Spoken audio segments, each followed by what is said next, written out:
Forgive me, this might be a bit more waffly, this one. I'm going to have to address several of Gary's points. The reason I made the video, my first video the other day, about whether a stick balances or doesn't, whether it stays static or oscillates, I made that in response to Gary's criticism of Minus Marbles video, where he was demonstrating the rotational inertia. Now, I said something once, I said about a twizzle stick, and you weren't sure what that was, Gary. This is basically a twizzle stick. What I meant was, if you hold a stick, doesn't have to have weights on it, where it wants to balance its pivot axis of rotation, and you twizzle it backwards and forwards, twizzle it or oscillate it by hand, you know, apply an alternating torque. The same weight moved out, or the same weights moved out, you would find it harder to do it. That's common sense. That's inertia. There's more inertia by moving the weight out, because the inertia is the mass times the acceleration, and if you move the weight out, it has to accelerate faster now, so there's more acceleration. It takes more energy to do it, and that's what Minus Marbles was showing and demonstrating by moving the weights out different lengths on the lever. It was taking longer to do the same amount of oscillations, which was quite right. And you said, oh, it was defunct because he had a pendulum. What's the weight, the third weight for? What's that doing? So I made the video to show that just a lever like this with weights placed in different positions, you know, a 2 mass here or a 1 mass here, double the distance, and then timing it, it wouldn't oscillate. It doesn't oscillate on its own.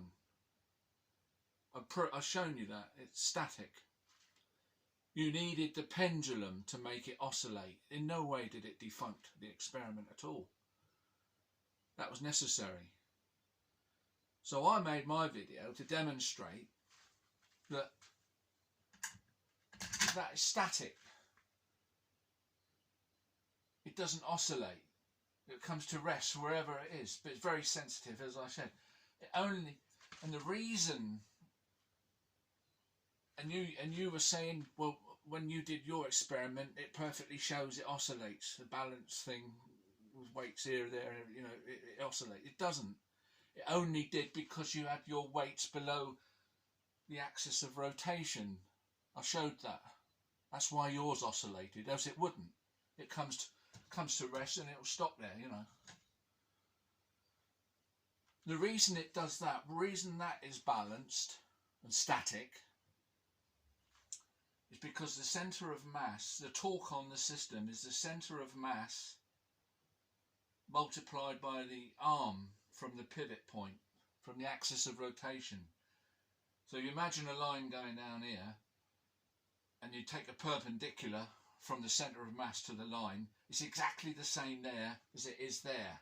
There's no more torque on this one than there is on this one. It's balanced. Now when you do, that was it. That was meant to be that. Forgive me. That is the same as that, right? And oh, as it is there, exactly the same. Quite right.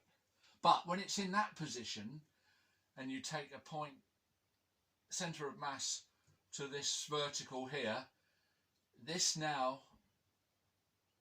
is nearer than it's better on pen and paper. This is well known in basic classical mechanics, you know. But this distance now is nearer than this distance. Have I got that right?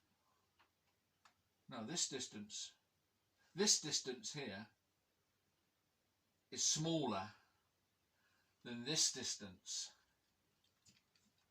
between the centre of mass to a line taken vertically through the axis of rotation, this distance now is wider, if you measured it, than this distance. So the force is pushing down now on this weight. So it pushes down, builds up speed, bit of inertia, carries past it. Now it's this one. This one has now got more torque on it. Exactly the same as a pendulum.